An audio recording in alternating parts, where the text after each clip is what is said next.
شروع اللہ کا نام لے کر جو بڑا مہربان نہایت رحم والا ہے۔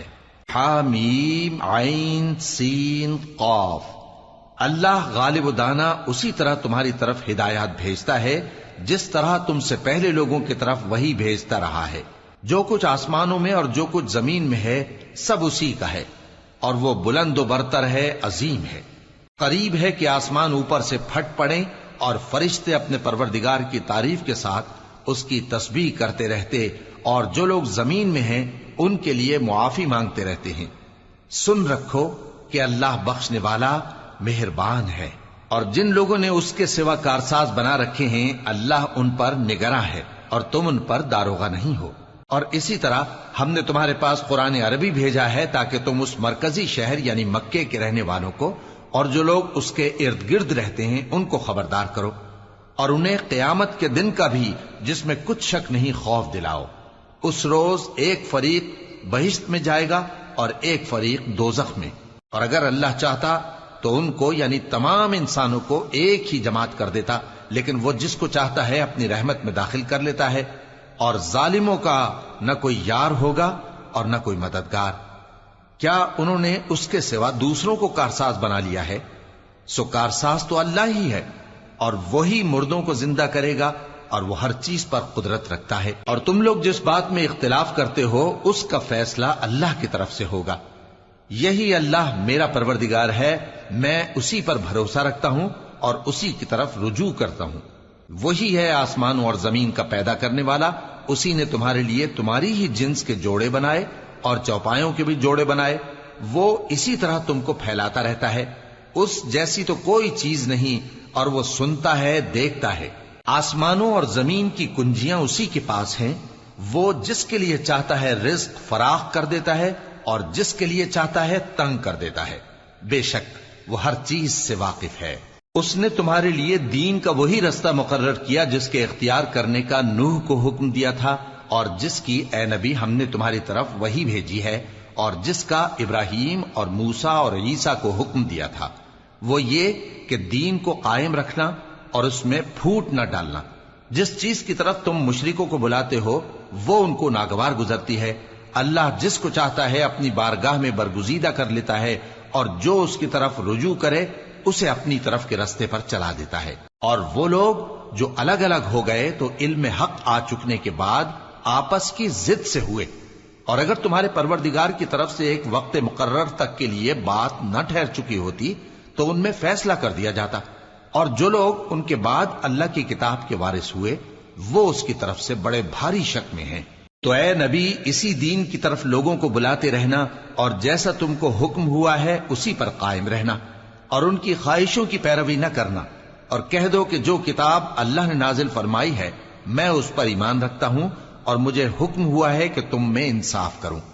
اللہ ہی ہمارا اور تمہارا پروردگار ہے، ہم کو ہمارے اعمال کا بدلہ ملے گا اور تم کو تمہارے اعمال کا۔ ہم میں اور تم میں کچھ بحث و تکرار نہیں، اللہ ہم سب کو اکٹھا کرے گا اور اسی کی طرف لوٹ کر جانا ہے۔ اور جو لوگ اللہ کے بارے میں بعد اس کے کہ اسے مومنوں نے مان لیا ہو جھگڑتے ہیں، ان کے پروردگار کے نزدیک ان کا جھگڑا باطل ہے، اور ان پر اللہ کا غضب ہے اور ان کے لیے سخت عذاب ہے۔ اللہ ہی تو ہے جس نے سچائی کے ساتھ یہ کتاب نازل کی اور عدل و انصاف کی ترازو بھی۔ اور تم کو کیا معلوم، شاید قیامت قریب ہی آ پہنچی ہو۔ جو لوگ اس پر یعنی قیامت پر ایمان نہیں رکھتے وہ اس کے لیے جلدی مچا رہے ہیں، اور جو مومن ہیں وہ اس سے ڈرتے ہیں اور جانتے ہیں کہ وہ یقینی ہے۔ دیکھو جو لوگ قیامت میں جھگڑتے ہیں وہ پرلے درجے کی گمراہی میں ہیں۔ اللہ اپنے بندوں پر مہربان ہے، وہ جس کو چاہتا ہے رزق دیتا ہے، اور وہ زور آور ہے، غالب ہے۔ جو شخص آخرت کی کھیتی کا طالب ہو اس کے لیے ہم اس کی کھیتی میں اضافہ کریں گے، اور جو دنیا کی کھیتی کا طلبگار ہو اس کو ہم اسی میں سے کچھ دیں گے، اور اس کا آخرت میں کچھ حصہ نہ ہوگا۔ کیا ان کے ایسے شریک ہیں جنہوں نے ان کے لیے ایسا دین مقرر کیا ہے جس کا اللہ نے حکم نہیں دیا؟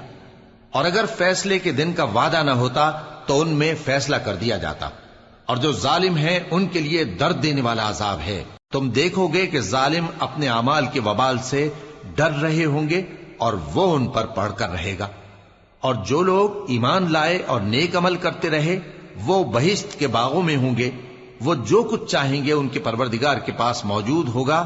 یہی بڑا فضل ہے، یہی وہ انعام ہے جس کی اللہ اپنے ان بندوں کو جو ایمان لاتے اور عمل نیک کرتے ہیں بشارت دیتا ہے۔ کہہ دو کہ میں اس کا تم سے کچھ صلہ نہیں مانگتا، مگر تم کو قرابت کی محبت کا لحاظ تو چاہیے، اور جو کوئی نیکی کرے گا ہم اس کے لیے اس میں ثواب بڑھائیں گے۔ بے شک اللہ بخشنے والا ہے، قدردان ہے۔ کیا یہ لوگ یہ کہتے ہیں کہ پیغمبر نے اللہ پر جھوٹ باندھ لیا ہے؟ اگر اللہ چاہے تو اے نبی تمہارے دل پر مہر لگا دے، اور اللہ جھوٹ کو نابود کرتا ہے اور اپنی باتوں سے حق کو ثابت کرتا ہے۔ بے شک وہ دلوں کی باتوں تک سے واقف ہے، اور وہی تو ہے جو اپنے بندوں کی توبہ قبول کرتا ہے اور ان کے قصور معاف فرماتا ہے، اور جو کچھ تم کرتے ہو وہ جانتا ہے۔ اور جو لوگ ایمان لائے اور عمل نیک کرتے رہے ان کی دعا قبول فرماتا اور ان کو اپنے فضل سے مزید عطا کرتا ہے، اور جو کافر ہیں ان کے لیے سخت عذاب ہے۔ اور اگر اللہ اپنے سب بندوں کے لیے رزق میں فراخی کر دیتا تو وہ زمین میں فساد کرنے لگتے، لیکن وہ جس قدر چاہتا ہے اندازے کے ساتھ نازل کرتا ہے۔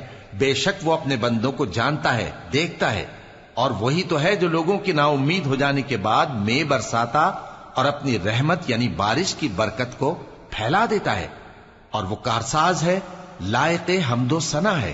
اور اسی کی نشانیوں میں سے ہے آسمانوں اور زمین کا پیدا کرنا اور ان جانوروں کا جو اس نے ان میں پھیلا رکھے ہیں، اور وہ جب چاہے ان کے جمع کر لینے پر قادر بھی ہے۔ اور جو مصیبت تم پر واقع ہوتی ہے سو تمہارے اپنے کرتوتوں سے، اور وہ بہت سے گناہ تو معاف کر دیتا ہے۔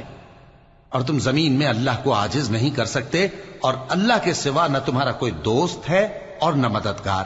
اور اسی کی نشانیوں میں سے سمندر میں چلنے والے جہاز ہیں پہاڑوں جیسے۔ اگر اللہ چاہے تو ہوا کو ٹھہرا دے کہ جہاز اس کی سطح پر کھڑے رہ جائیں۔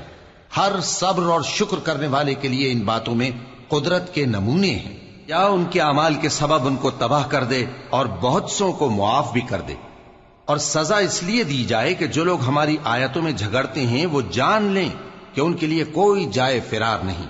لوگوں، جو مال و متاع تم کو دیا گیا ہے وہ دنیا کی زندگی کا ناپائیدار فائدہ ہے، اور جو کچھ اللہ کے ہاں ہے وہ بہتر اور باقی رہنے والا ہے، یعنی ان لوگوں کے لیے جو ایمان لائے اور اپنے پروردگار پر بھروسہ رکھتے ہیں، اور جو بڑے بڑے گناہوں اور بے حیائی کے کاموں سے پرہیز کرتے ہیں، اور جب غصہ آتا ہے تو معاف کر دیتے ہیں، اور جو اپنے پروردگار کا فرمان قبول کرتے ہیں اور نماز پڑھتے ہیں اور اپنے کام آپس کے مشورے سے کرتے ہیں، اور جو مال ہم نے ان کو عطا فرمایا ہے اس میں سے خرچ کرتی ہیں۔ اور جو ایسے ہیں کہ جب ان پر ظلم و زیادتی ہو تو مناسب طریقے سے بدلہ بھی لیتی ہیں، اور برائی کا بدلہ تو اسی طرح کی برائی ہے، مگر جو درگزر کرے اور معاملے کو درست کر دے تو اس کا بدلہ اللہ کے ذمے ہے۔ اس میں شک نہیں کہ وہ ظلم کرنے والوں کو پسند نہیں فرماتا۔ اور جس پر ظلم ہوا ہو اگر وہ اس کے بعد انتقام لے لے تو ایسے لوگوں پر کچھ الزام نہیں۔ الزام تو ان لوگوں پر ہے جو لوگوں پر ظلم کرتے ہیں اور ملک میں ناحق فساد پھیلاتے ہیں۔ یہی لوگ ہیں جن کو تکلیف دینے والا عذاب ہوگا۔ اور جو صبر کرے اور قصور معاف کر دے تو یہ بڑی ہمت کے کام ہیں۔ اور جس شخص کو اللہ گمراہ رہنے دے تو اس کے بعد اس کا کوئی دوست نہیں۔ اور تم ظالموں کو دیکھو گے کہ جب وہ دوزخ کا عذاب دیکھیں گے تو کہیں گے کیا دنیا میں واپس جانے کی کوئی سبیل ہے؟ اور تم ان کو دیکھو گے کہ دوزخ کے سامنے لائے جائیں گے، ذلت سے عاجزی کرتے ہوئے چھپی نگاہ سے دیکھ رہے ہوں گے، اور مومن لوگ کہیں گے کہ گھاٹے میں رہنے والے تو وہ ہیں جنہوں نے قیامت کے دن اپنے آپ کو اور اپنے گھر والوں کو خسارے میں ڈالا۔ دیکھو کہ بے انصاف لوگ ہمیشہ کے دکھ میں پڑے رہیں گے، اور اللہ کے سوا ان کے کوئی دوست نہ ہوں گے کہ اللہ کے سوا ان کو مدد دے سکیں، اور جس کو اللہ گمراہ رہنے دے اس کے لیے ہدایت کا کوئی رستہ نہیں۔ ان سے کہہ دو کہ قبل اس کے کہ وہ دن جو ٹلے گا نہیں اللہ کی طرف سے آ موجود ہو، اپنے پروردگار کا حکم قبول کر لو۔ اس دن تمہارے لیے نہ کوئی جائے پناہ ہوگی اور نہ تم سے گناہوں کا انکار ہی بن پڑے گا۔ پھر اگر یہ منہ پھیر لیں تو ہم نے تم کو ان پر نگہبان بنا کر نہیں بھیجا، تمہارا کام تو صرف احکام کا پہنچا دینا ہے۔ اور جب ہم انسان کو اپنی رحمت کا مزہ چکھاتے ہیں تو وہ اس سے خوش ہو جاتا ہے، اور اگر ان کو انہی کے اعمال کے سبب کوئی سختی پہنچتی ہے تو سب احسانوں کو بھول جاتا ہے۔ بے شک انسان بڑا ناشکرا ہے۔ تمام بادشاہت اللہ ہی کی ہے، آسمانوں کی بھی اور زمین کی بھی۔ وہ جو چاہتا ہے پیدا کرتا ہے، جسے چاہتا ہے بیٹیاں عطا کرتا ہے اور جسے چاہتا ہے بیٹے بخشتا ہے، یا ان کو بیٹے اور بیٹیاں دونوں عنایت فرماتا ہے، اور جس کو چاہتا ہے بے اولاد رکھتا ہے۔ وہ تو جاننے والا ہے، قدرت والا ہے، اور کسی آدمی کے لیے ممکن نہیں کہ اللہ اس سے بات کرے مگر وحی کے ذریعے یا پردے کے پیچھے سے، یا کوئی فرشتہ بھیج دے تو وہ اللہ کے حکم سے جو اللہ چاہے القا کرے۔ بے شک وہ بلند و برتر ہے، حکمت والا ہے۔ اور اسی طرح ہم نے اپنے حکم سے تمہاری طرف روح القدس کے ذریعے سے قرآن بھیجا ہے۔ تم نہ تو کتاب کو جانتے تھے اور نہ ایمان کو، لیکن ہم نے اس کو نور بنایا ہے کہ اس سے ہم اپنے بندوں میں سے جس کو چاہتے ہیں ہدایت کرتے ہیں۔ اور بے شک اے نبی تم سیدھا رستہ دکھاتے ہو، یعنی اس اللہ کا رستہ جو آسمانوں اور زمین کی سب چیزوں کا مالک ہے۔ دیکھو سب کام اللہ کی طرف رجوع ہوں گے اور وہی ان میں فیصلہ کرے گا۔